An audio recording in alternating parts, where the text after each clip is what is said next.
سورہ روم کے بارے میں 60 آیات کی یہ مکی صورت ہے۔ اعوذ باللہ من الشیطان الرجیم، بسم اللہ الرحمن الرحیم۔ ربی اشرح لی صدری ویسر لی امری واحلل عقدۃ من لسانی یفقہوا قولی۔ رب زدنی علما، رب یسر ولا تعسر وتمم بالخیر بک نستعین، رب ارحمہما کما ربیانی صغیرا۔ اللہم صلی علی محمد وعلی آل محمد وبارک وسلم۔ جی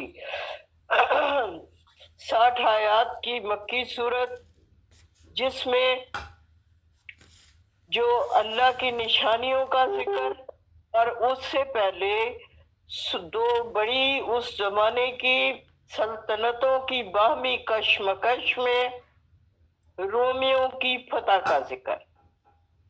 یہ اس کی بیس جو ہے ان پر ہے۔ اب ہوتا یہ تھا روم اور ایران سپر پاورز اس وقت کی، جیسے آج امریکہ ہے یا اور چائنا ہے، اس طرح، اور یہ آپس میں کبھی وہ غالب آ جاتے تھے، کبھی وہ غالب آ جاتے تھے، ایک دوسرے پر چڑھائی کرتے رہتے تھے۔ آپ بے شک اس کو نوٹ کرتے جائیں، روم جو تھا اس کے لوگ عیسائی تھے، اہل کتاب تھے، اور ایران جو تھا اس کے لوگ آتش پرست تھے، مشرک تھے۔ اب جو انڈرسٹوڈ بات ہے کہ روم کے ساتھ مسلمان جو تھے اہل کتاب ہونے کی صورت میں ان کے ساتھ تھے، اور جو مکہ کے تمام مشرکین تھے وہ آتش پرست ایران کے ساتھ تھے۔ اس کو پوری طرح ذہن نشین کر لیجئے۔ جب پیارے نبی صلی اللہ علیہ وآلہ وسلم کی نبوت کا دور تھا اور آپ کی تبلیغ کو، یہ پیارے نبی ابھی ہجرت نہیں کی، مکہ ہی میں موجود ہے، اور ہجرت کو 5واں سال تھا جب عیسائی مغلوب ہو گئے۔ گویا روم جو تھی، سلطنت روم، اس پر ایران کے بادشاہ نے حملہ کیا اور بہت سا علاقہ رومیوں کا اس نے اپنے قبضے میں کر لیا۔ ایسی صورت میں یہ ہوا کہ جو مکہ کے مشرک لوگ تھے وہ مسلمانوں کو بار بار ان کے طعنے دے کر تنگ کرتے تھے۔ اللہ جی نے سورہ روم میں اس کے بارے میں خوشخبری دی اور کہا کہ جلد وہ غالب آ جائیں گے رومی، کیونکہ یہ سلسلہ چل ہی اس طرح رہا تھا، کبھی روم غالب آ جاتا تھا، کبھی ایران غالب آ جاتا تھا۔ اب جب مشرکین مکہ نے تنگ کرنا شروع کیا اور اللہ جی نے کہا، اس وقت ناممکنات میں سے لگتا تھا جتنا زیادہ رومیوں کو پسپا کیا گیا تھا، ان پر بہت زیادہ ظلم کیا گیا تھا اور ایران پوری طرح ان پر قابض ہو گیا تھا، تو یہ ممکن ہی نہیں لگتا تھا کہ اگلے چند سالوں میں سلطنت روم جو ہوگی وہ ایران پر غالب آ جائے گی۔ ایسی صورت میں ابی بن خلف ایک شخص تھا، جب حضرت ابوبکر صدیق نے اس کو کہا کوئی بات نہیں، اگلے چند سالوں میں غالب آ جائیں گے رومی، تو جو ایک مشرک شخص جس کا نام ابی بن خلف تھا، اس نے حضرت ابوبکر صدیق کے ساتھ شرط لگا لی۔ اس نے کہا کہ اگر رومی غالب آ گئے تو 10 اونٹ میں تمہیں دوں گا، اور اگر ایران غالب آیا تو 10 اونٹ تم مجھے دے دینا۔ ایسی صورت میں حضرت ابو بکر صدیق نے اس کی شرط جا کے حضور سے ذکر کیا۔ اللہ کے حبیب فرمانے لگے 10 نہیں، تم 100 اونٹوں کی شرط لگاؤ، اور 3 سال نہیں بلکہ 9 سال کا وقت دو۔ ابھی تک شرط لگانے کی ممانعت نہیں تھی، اس لیے یہ سارا کام اس طرح طے پا گیا۔ ابی بن خلف اس بات پہ راضی ہو گیا کہ 100 اونٹ میں دوں گا اگر رومی غالب آ گئے تو ہوا کیا؟ اسی دوران ابی بن خلف فوت ہو گیا اور مسلمان ہجرت کر کے مدینہ آ گئے، اور یہ 8 سال کے بعد 8 سال میں رومی بادشاہ ہرقل نے بڑی اچھی سی تیاری کی، اور 8 سال کے بعد اس نے ایران پر حملہ کیا اور بہت کامیاب رہا۔ اور یہ وہ دن تھا جس دن غزوہ بدر کی فتح مسلمانوں کو نصیب ہوئی تھی، اور اس طرح اس سال مسلمانوں کو دوہری خوشی نصیب ہوئی تھی کہ بدر کے دن ہی مسلمان عیسائی سلطنت روم وہ ایران پر غالب آ گئی تھی۔ اب ہم اس کے بارے میں بات کرتے ہیں کہ اللہ جی کیسے یہ خوشخبری سناتے ہیں۔ 60 آیات کی یہ سورت الف لام میم سے شروع ہو رہی ہے، حروف مقطعات۔ غلبت الروم، روم غالب آ جائیں گے، یعنی جو غلبت کا مطلب ہے مغلوب ہو گئے، رومی مغلوب ہو گئے روم کی سرزمین میں، رومی فی ادنا اراضی، اپنے آس پاس کے علاقوں میں، وَهُمْ مِنْ بَعْدِ غَلَبِهِمْ سَيَغْلِبُونَ، وہ من بعدی اس کے بعد، مغلوبیت کے بعد، غلبہم غالب بھی آ جائیں گے، سیغلبون ان قریب۔ اب بات ہمیں کیا سمجھ آئی کہ ابھی تو مغلوب ہو گئے رومی، اپنے آس پاس کی سرزمین میں، یعنی ان کی ساری زمین جو تھی آس پاس کی وہ ایران کے قبضے میں آ گئی ہے۔ لیکن اللہ جی آگے کہہ رہے ہیں وَهُمْ مِنْ بَعْدِ غَلْبِهِمْ، اور اس مغلوبیت کے بعد، سا کہتے ہیں انقریب کے لیے، یغلبون، وہ پھر غالب بھی آ جائیں گے۔ جیسے میں نے آپ کو بتایا کہ اگلے چند سال میں یہ بہت ناممکن سی بات تھی جتنی تباہی وہاں ہو چکی تھی۔ تو فی بضع سنین، بز کا جو لفظ ہے یہ ابتدائی 9 ہندسوں کے لیے استعمال ہوتا ہے، یعنی 10 جب دہائی بن جاتا ہے تو یہ ختم ہو جاتا ہے۔ بدی 9 سال کے اندر، یعنی چند سال کہا اس کا ویسے کہ چند سال کے بعد۔ تو جو جیسے میں نے بتایا کہ حضرت ابو بکر صدیق نے شرط میں 9 سال کہا کہ جو شرط لگائی ہے ہم 9 سال کی مدت میں یقیناً رومی غالب آ جائیں گے۔ یہ بات انہوں نے مشرکین مکہ سے کہی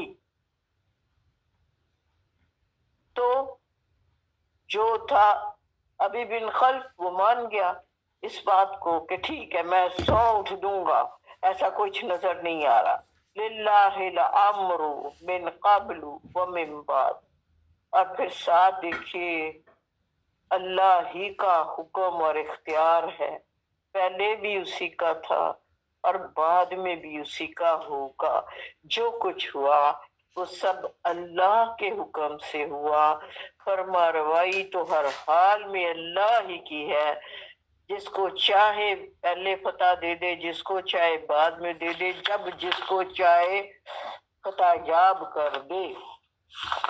یعنی اصل حاکمیت اللہ کی ہے. جیسے ہم کہتے ہیں نا جمہوریت میں sovereignty belongs to people، لوگوں کے پاس طاقت ہے. تو اسلام یہ نہیں مانتا، نہ یہ اسلام کہتا ہے. اسلام کہتا ہے sovereignty belongs to اللہ، ساری طاقت اللہ ہی کی ہے. اسلام یہ کہتا ہے. اور یہی بات یہاں جب ذکر آیا سلطنتوں کا، حکومتوں کا، تو ساتھ ہی اللہ جی نے کہہ دیا کہ طاقت تو بس صرف اللہ ہی کی ہے. وہ جس کو چاہے فتح یاب کرے اور جس کو چاہے رسوا کر دے.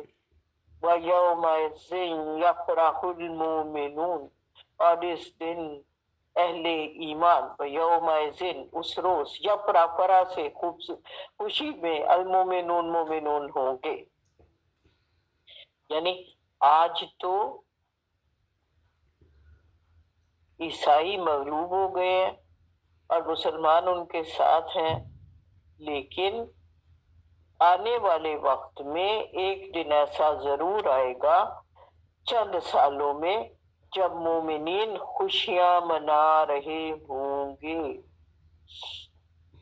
کہ آتش پرستوں پر، اہل ایمان کو، اہل کتاب کو، عیسائیوں کو فتح حاصل ہو جائے گی. بنصر اللہ، اللہ کی مدد سے. ینصرو، وہ وعدہ کرتا ہے، من یشاء، جس کی چاہتا ہے، یعنی جو وہ چاہتا ہے وہ وعدہ کرتا ہے. وَهُوَ الْعَزِيزُ الرَّحِيمُ، وہ بہت زبردست اور رحم کرنے والا ہے. آیت نمبر 6 پہ آ جائیے. وعد اللہ، اللہ کا وعدہ یہ ہے، لا یخلف اللہ. اب پہلے بھی پڑھتے ہیں لا یخلف المیعاد، یہ وہی ہے، نہیں وہ خلاف کرتا اپنے وعدے کے اللہ. ولیکن اکثر الناس لا یعلمون، لیکن اکثر لوگ اس کا علم نہیں رکھتے. اب دیکھیے یہ جو فتح کی پیشین گوئی ہے 614 میں یہ آیات نازل ہو رہی ہیں. حضور پر وہی 610 عیسوی میں ہوئی ہے، اور اس وقت 5 برس کا عرصہ گزر چکا ہے. اور ٹھیک 9 برس بعد یہ پیشین گوئی این رومیوں کو، ایرانیوں پر فتح نصیب ہوئی. اور یہ وہ دن تھا جس دن غزوہ بدر میں مسلمانوں کو اللہ کی مدد سے فتح ہوئی. یعلمون ظاہرا من الحیات الدنیا، یہ لوگ دنیا کی زندگی کے صرف ظاہر کو جانتے ہیں، یعنی کہ آخرت کی کوئی فکر نہیں ہے. دنیا میں جو کچھ ظاہری نظر آ رہا ہے بس صرف وہاں تک محدود ہے. وَخُمْ، اور وہ عن الآخرت، آخرت سے، ہم غافلون، بالکل ہی غافل ہے. یعنی دنیا تو آخرت کی کھیتی ہے. دنیا ہمیں اس لیے دی گئی ہے کہ مقصد حیات یہی ہے کہ اس دنیا میں رہ کر آپ آخرت کی فکر کریں اور آخرت میں اپنا اچھا گھر بنا لیں. بابر بادشاہ کی طرح نہیں ہے کہ بابر باش کوش کے عالم دوبارہ نیست. یہ نہیں ہے ہماری زندگی کا مقصد. دنیا آخرت کے لیے، آخرت کمانی ہے، اور اس پر یقین بھی رکھنا ہے. ہم یوقنون، کہ ہمارا یقین یہ ہے کہ آخرت کا ایک دن کھڑا ہے جس میں ہمیں سب کو اللہ جی دوبارہ سے زندہ کر کے ہمارا حساب کتاب لیں گے اور ہم سے پوچھیں گے کہ دنیا میں کیا کر کے آئے ہو، جو میں نے کہا تھا ویسے زندگی گزاری ہے یا نہیں۔ لیکن ابھی آخرت اوجھل ہے، آنکھوں کے سامنے نہیں ہے۔ یہ بھی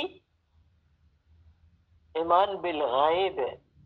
اللہ نے کہا، پھر حضور نے کہا، اور ہمیں ماننا ہے۔ کسی نے دیکھی تو نہیں جنت نہ دوزخ، تو یہ ایمان بالآخرت ہے، یہ ایمان بالغیب ہے۔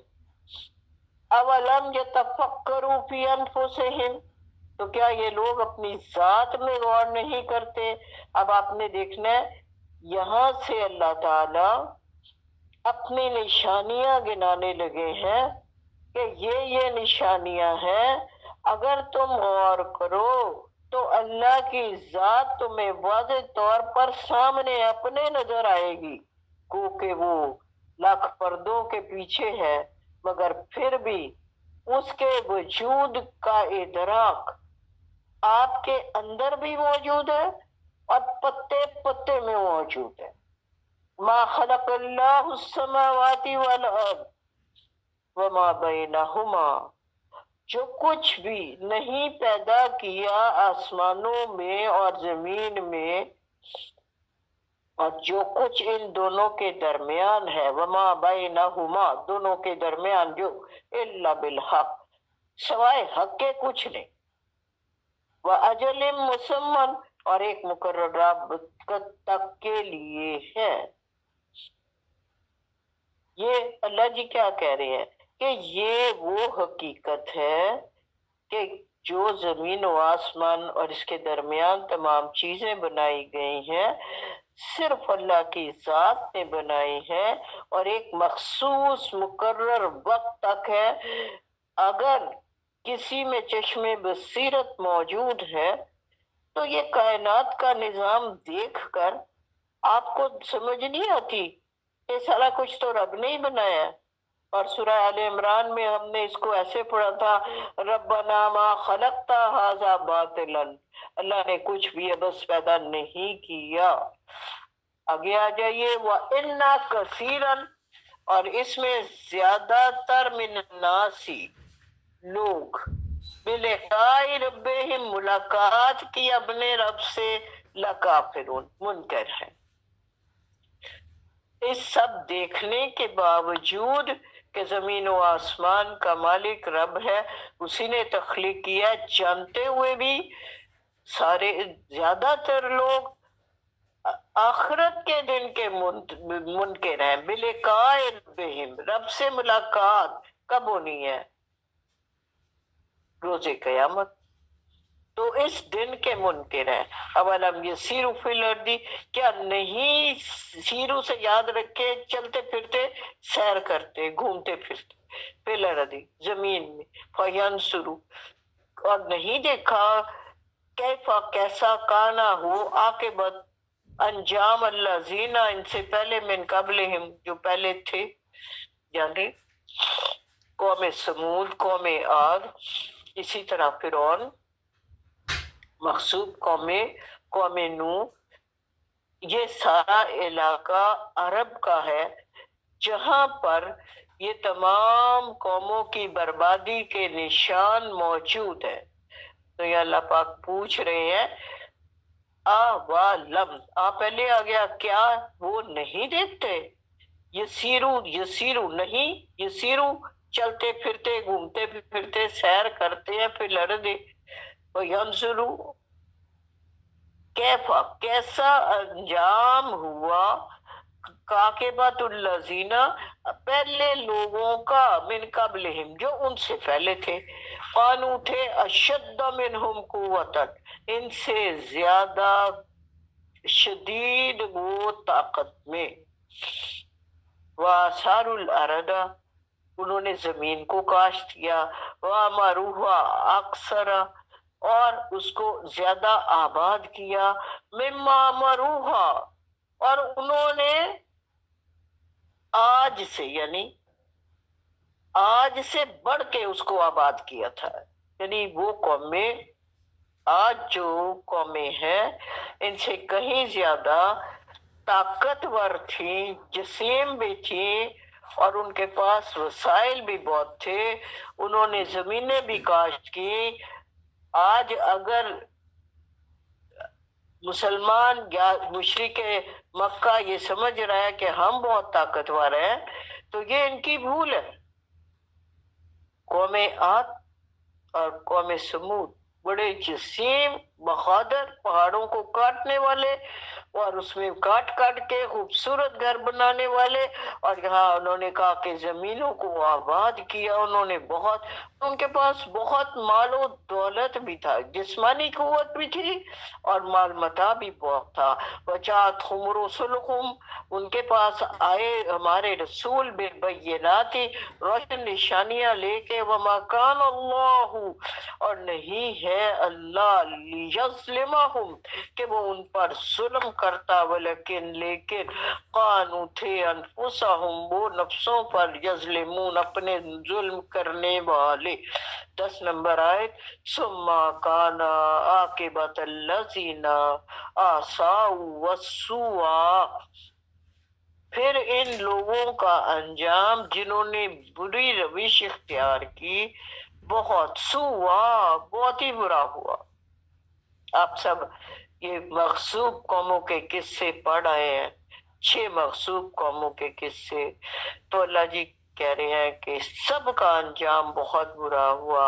انکذبوا بآیات اللہ، اس وجہ سے کہ جھٹلایا تھا انہوں نے اللہ کی آیات کو، وَقَانُوا بِهَا يَسْتَهْزِئُونَ، اور وہ اللہ کی آیات کا مذاق اڑاتے تھے۔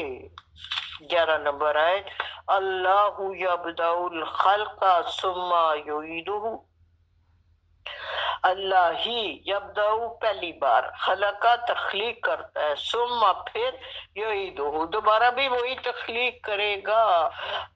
تو اس بات کو کیوں نہیں سمجھتے کہ پہلی بار تخلیق کرنا مشکل کام ہے؟ جب اس نے تمہیں پہلی بار تخلیق کر لیا ہے تو یہ کیوں نہیں مانتے کہ تمہارے چاہے اجزاء کہیں بھی بکھرے ہوئے ہوں گے وہ جمع کر لے گا۔ اور اگر آپ یاد کریں تو جب حضرت ابراہیم نے اللہ سے کہا تھا میں نظارہ کرنا چاہتا ہوں کہ کیسے آپ زندہ کرتے ہیں، تو حضرت ابراہیم کو اللہ پاک نے حکم دیا کہ آپ 4 پرندے لیں اور ان کو پرزا پرزا ایک ایک پیس کر کے پہاڑوں پہ دور ان کو چھوڑو، اور پھر جب ان کو پکارا حضرت ابراہیم نے تو وہ اڑتے ہوئے حضرت ابراہیم کی طرف ثابت ثبوت آ گئے۔ تو یہ مثال اللہ جی یہاں اس طرح بتاتے ہیں کہ پہلے جس نے پیدا کیا ہے، پہلی بار تو پیدا کرنا مشکل کام ہے نا، تو دوسری بات تو جس نے پہلی بار پیدا کیا وہ دوسری بار تمہیں اکٹھا نہیں کر سکتا۔ ثم الیہ ترجعون، اور پھر تمہیں لوٹ کے اسی کی طرف جانا ہے۔ وَيَوْمَ تَقُومُ السَّاعَةُ يُبْلِسُ الْمُجْرِمُونَ، اور جس دن یوم قائم ہوگی ساتھ قیامت، یبلسو مایوس ہو جائیں گے مجرمون، مجرم۔ یہاں رک کے ذرا ایک سیکنڈ پچھلی آیت کو چیک کیجئے۔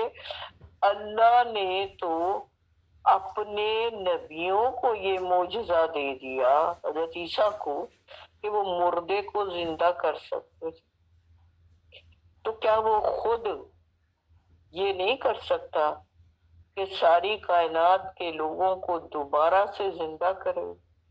ایک خیال میرے ذہن میں آیا کہ جب حضرت عیسیٰ کر سکتے ہیں بحکم الہی تو خود رب کیوں نہیں کر پاتا؟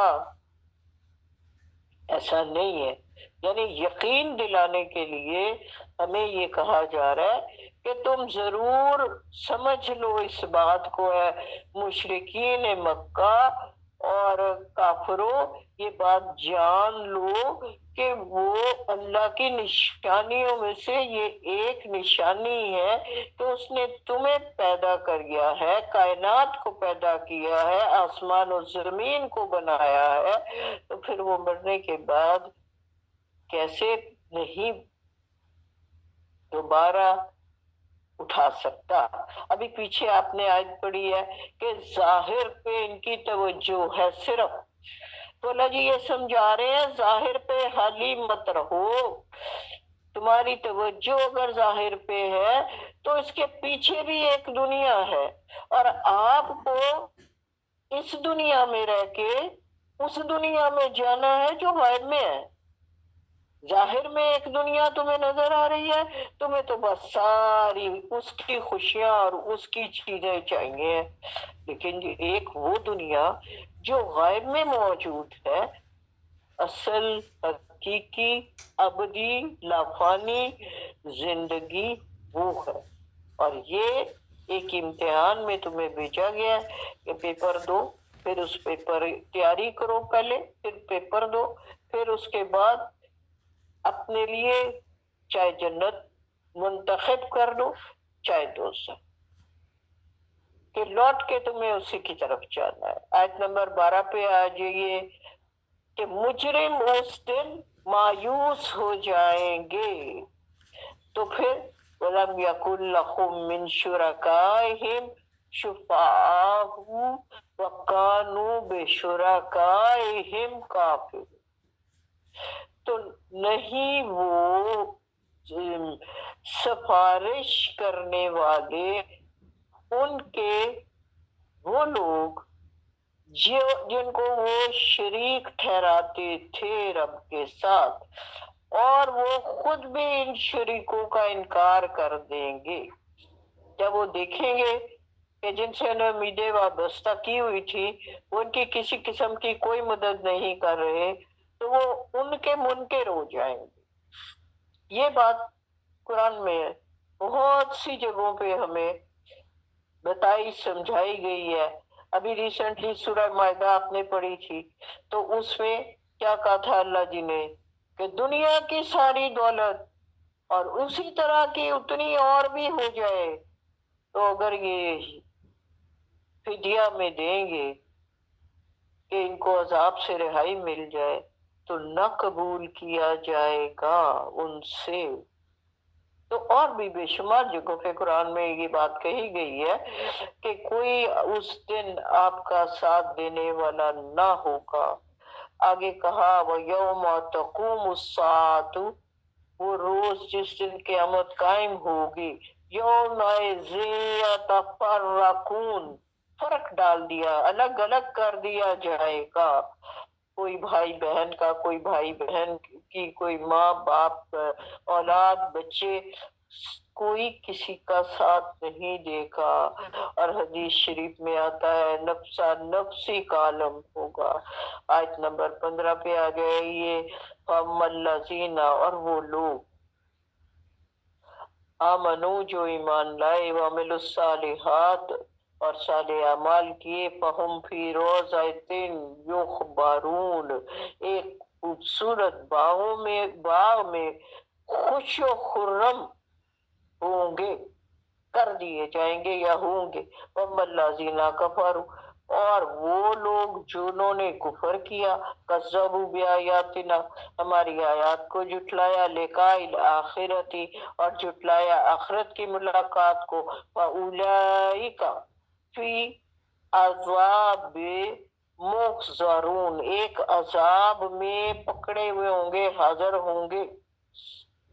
فسبحان اللہ حینا، تو تم اللہ کی شان سبحان پاکی بیان کرو، تم سونا شام کو بھی، وخینا اور تصبحون صبح کے وقت کو بھی۔ یہاں سے آیت نمبر 17 سے آپ کو پانچوں نمازوں کے اوقات میں اللہ کے حضور حاضر ہونے کا حکم ہے۔ وَلَهُ الْحَمْدُ، اور اسی کے لیے حمد ہے آسمانوں اور زمین میں، والارض، آگے وعشیا، اور رات کو، وحین تظہرون، اور ظہر کے وقت، یعنی تم اللہ کی حمد بیان کرتے رہو عشاء کے وقت بھی اور شام کے وقت بھی۔ یخرج الحی من المیت، یہی آیت ہم پڑھ چکے ہیں سورہ آل عمران میں، یخرج الحی من المیت و یخرج الحی، ایک سیکنڈ، و تخرج الحی من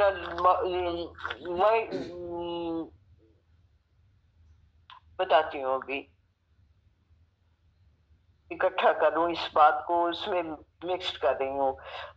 جو زندہ کو نکالتا ہے مردہ سے، وَيُخْرِجُ الْمَيِّتَ مِنَ الْحَيِّ، اور کبھی مردہ کو نکالتا ہے زندہ پہ، وَيُحْيِي الْأَرْضَ بَعْدَ مَوْتِهَا، اور وہ زندگی دیتا ہے زمین کو موت کے بعد، كَذَلِكَ تُخْرَجُونَ، اسی طرح وہ تم کو بھی نکالے گا۔ یاد کیجئے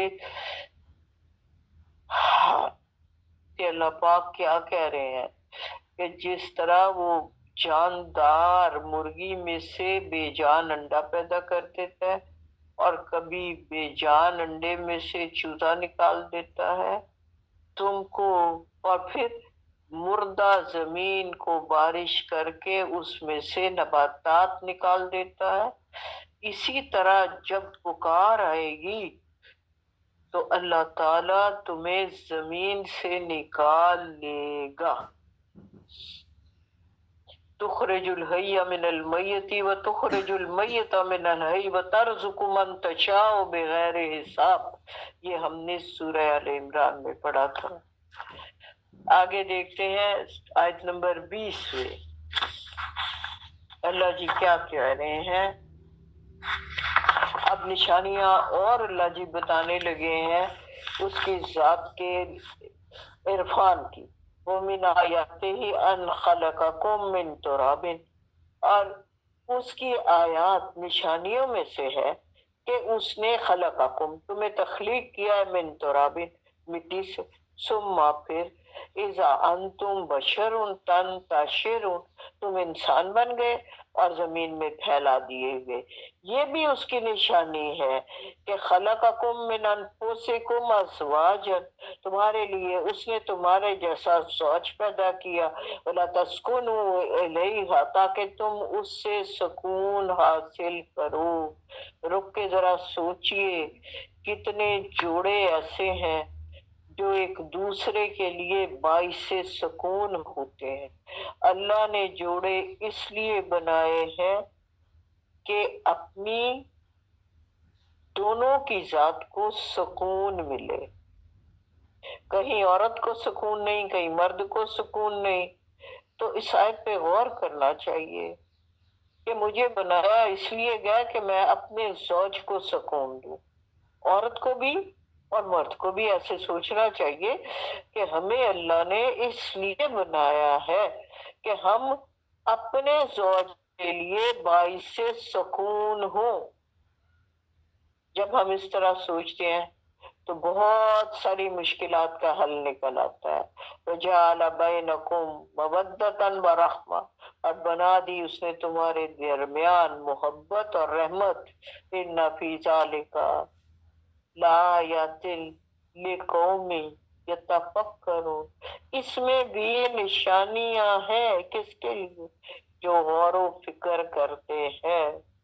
میں نے غور و فکر کی دعوت یہ دی ہے کہ ہر زوج نے اپنے زوج کے بارے میں یہ سوچنا ہے کہ مجھے اللہ نے اس کے سکون کے لیے پیدا کیا، چاہے وہ کوئی بھی ہو۔ وَمِنْ آیَاتِهِ خَلْقُ السَّمَاوَاتِ وَالْأَرْضِ، یہ بھی نشانی ہے جو تخلیق آسمان اور آسمانوں کی تخلیق اور زمین کی تخلیق، یہ بھی اللہ کی ایک نشانی ہے۔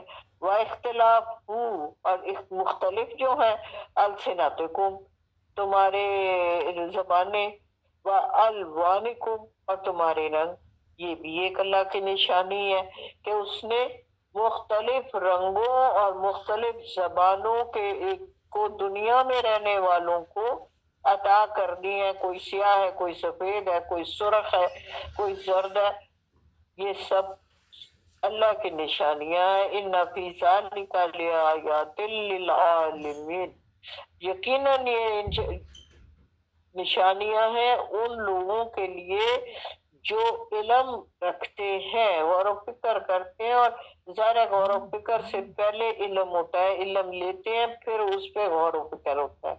وَمِنْ آیَاتِهِ مَنَامُكُمْ بِاللَّيْلِ وَالنَّهَارِ، اس کی نشانیوں میں سے ہے لیل رات کے وقت تمہارا سونا، اور نہار دن کے وقت، وَابْتَغَاؤُکُم تمہارا تلاش کرنا، من فضل ہی اس کے فضل کو، یعنی دوپہر دن سارا روزگار کی تلاش میں سرگرم ہونا، پھر رات کو سکون سے سونا، یہ سب اللہ کی نشانیوں میں سے ہے۔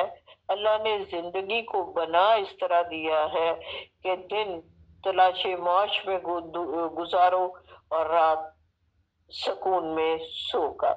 ان فی ذلک لآیات لقوم یسمعون، اس میں بھی نشانیاں اس قوم کے لیے جو سنتے ہیں۔ یعنی سنتے ہیں سے کیا مراد ہے؟ یہی کہ دل کی آواز سنتے ہیں، دل کی بات سنتے ہیں، غور و فکر کرتے ہیں، محض ادھر سے سنا ادھر سے نکال دیا، ایسے نہیں کرتے۔ وَمِنْ آیَاتِهِ یُرِیکُمُ الْبَرْقُ، یہ بھی اللہ کی نشانیوں میں سے ہے کہ آپ دیکھتے ہیں برق کو، بجلی کو، خوفاً وطمعاً، خوف اور امید کے ساتھ۔ جب بجلی چمکتی ہے بادل آتا ہے تو پھر یہ خوف بھی ہوتا ہے کہ کہیں گر نہ پڑے کسی پر، اور یہ خوشی بھی ہوتی ہے کہ اب بارش آئے گی اور مردہ زمین میں جان پڑ جائے گی۔ اور مومن مسلمان کو تو حکم بھی یہ ہے کہ خوف اور طمع کی حالت میں ہمیشہ رہے، کہ امید بھی ہے اور اللہ کا خوف بھی ہے۔ وَيُنَزِّلُ مِنَ السَّمَاءِ، اور پھر وہ برساتا ہے آسمان سے کیا؟ معاً پانی، وَيُحْيِي، اور زندہ کرتا ہے بہی اس کو، اردا زمین کو، بعد موتہا اس کے مردہ ہو جانے کے بعد۔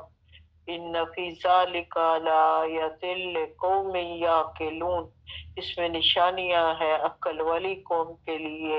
25 آیت۔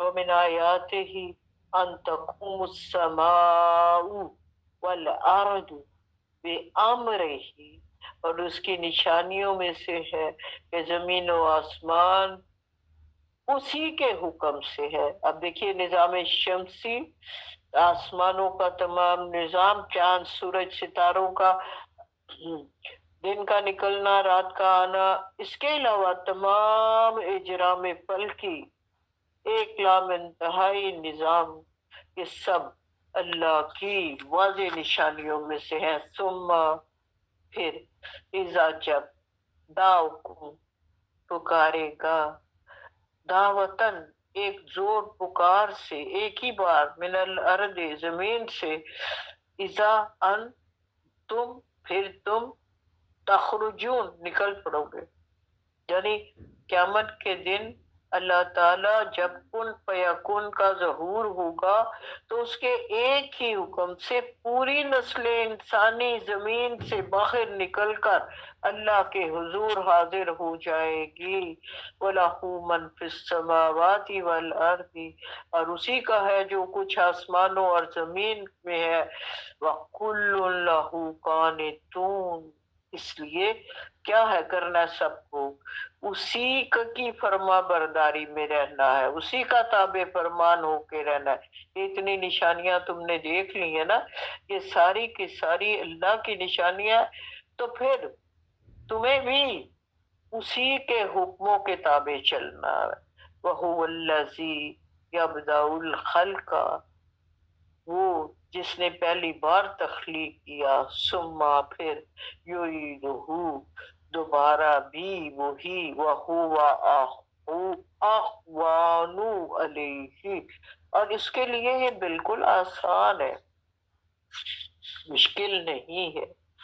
اب دیکھیے جو تھے نا اہل عرب، وہ اللہ کے ذات کے منکر نہیں تھے، وہ تسلیم کرتے تھے کہ خالق اللہ ہے، کائنات اس نے بنائی ہے، اور اس لیے ان سے جب پوچھا جائے گا کہ زمین و آسمان کے کس نے پیدا کیا تو وہ ضرور کہیں گے اللہ نے۔ تو پھر کیا تھا؟ یا تو ان کو آخرت پر ایمان نہیں تھا، اور دوسرا وہ اللہ کے ساتھ دوسرے دیوی دیوتاؤں کو شریک ٹھہراتے تھے۔ تو اللہ، اور جب آخرت پر یقین نہیں ہے تو یہاں اللہ جی یہ کہہ رہے ہیں کہ جس نے پہلی بار تمہیں پیدا کیا اس کے لیے دوبارہ پیدا کرنا کوئی مشکل کام نہیں ہے، بالکل آسان کام ہے، وہ تمہیں دوبارہ بھی پیدا کر دے گا۔ وَلَهُ الْمَثَلُ الْأَعْلَىٰ، اور اس کی شان تو بہت اعلیٰ ہے، فِي السَّمَاوَاتِ وَالْأَرْضِ، آسمانوں میں بھی اور زمین میں بھی، وَهُوَ الْعَزِيزُ الْحَكِيمُ، اور وہ زبردست حکمت کرنے بھی ہے اور حکمت والا بھی۔ زبردست کا لفظ جو ہوتا ہے نا وہ عام طور پہ ان معنوں میں آتا ہے کہ وہ کچھ بھی کر سکتا ہے، یعنی وہ زبردست ایسا ہے کہ وہ عذاب علیم بھی کر سکتا ہے اور حکمت کے ساتھ تمہیں معاف بھی کر سکتا ہے، اور جو چیزیں اس نے تمہیں دی ہیں یہ ساری کی ساری نشانیاں اللہ کی نشانیاں ہیں، پھر تم پر لازم ہے کہ تم اس کی نشانیوں کو دیکھ کر اس کی ذات کا عرفان، اس کا ادراک، اور آخری بات جو اللہ نے کہی کہ اسی کے آگے جھک جاؤ، اسی کے تابع فرمان ہو جاؤ، جو وہ کہتا ہے اس کی بات مان لو، زندگی کے مقصد کو پہچان لو۔ مقصد کیا ہے؟ کہ دنیا میں رہ کر خالی عیش و آرام نہیں کرنے، دنیا میں رہ کر آخرت کی کمائی کرنی ہے، اور وہ ہوگی کیسے؟ اللہ کے حکموں پر عمل کر کے، یعنی پہلے اسلام، پھر ایمان، اور پھر محسنین۔ اور آپ نے قرآن میں کتنی دفعہ پڑھا ہے واللہ یحب المحسنین، کہ اللہ پاک احسان کرنے والوں سے پیار کرتا ہے۔ اب ہمیں کیا کرنا ہے؟ اسلام تو ہمیں گٹی میں مل گیا ہے، ایمان کو مضبوط کرنا ہے، اللہ کی ذات کے لیے وہ تمام یہ مثالیں جتنی آپ نے آج پڑھی ہیں، ان تمام مثالوں کو بار بار غور کرنا ہے کہ حقیقت یہی ہے کہ پتا بھی ہلتا ہے تیری رضا سے، کہ سارا کچھ آسمان زمین، خود انسان کی اپنی پوری حیات، قرآن میں ہمیں یہ بھی نشانی کے طور پر بتایا گیا کہ گندے پانی کی ایک بوند سے اس نے آپ کو پیدا کر کے پھر کیسے آپ کے اوپر گوشت چڑھایا، پھر کیسے اندر ہڈی بنی، پھر ہڈیوں کے اوپر آپ کو گوشت چڑھا کے پھر آپ کو کامل بشر بنا کے اللہ نے دنیا میں منتشر کر دی۔ اور اس میں ابھی تک جتنا آپ نے سورہ روم میں پڑھا ہے، سوائے پہلی چند آیات کے جس میں کہ رومیوں کے اور ایرانیوں کے غلبہ کی بات ہوئی ہے، باقی تمام آیات اللہ کی نشانیوں پر اور ہمیں دعوت دینے پر کہ آپ نے ان تمام نشانیوں پر غور و فکر کرنا ہے اور آخرت پر کبھی یقین رکھنا ہے کہ دیکھیے آخرت کا یقین ہی ہمیں اعمال صالح کی طرف لے کے جاتا ہے۔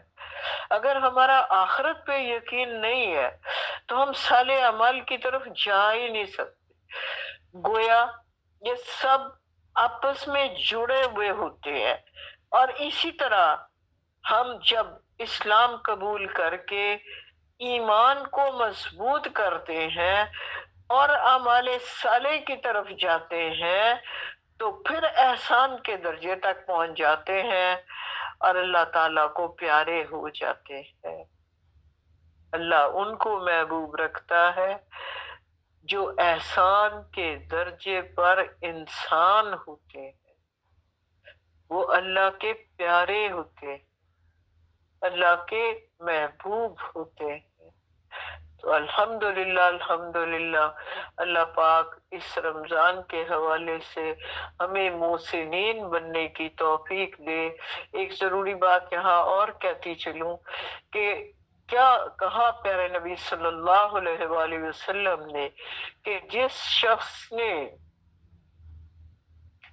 ایمان اور احتساب، دو لفظ بولے، ایمان اور احتساب کے لیے رمضان کے روزے رکھے تو اس کے پچھلے تمام گناہ معاف کر دیے جائیں گے۔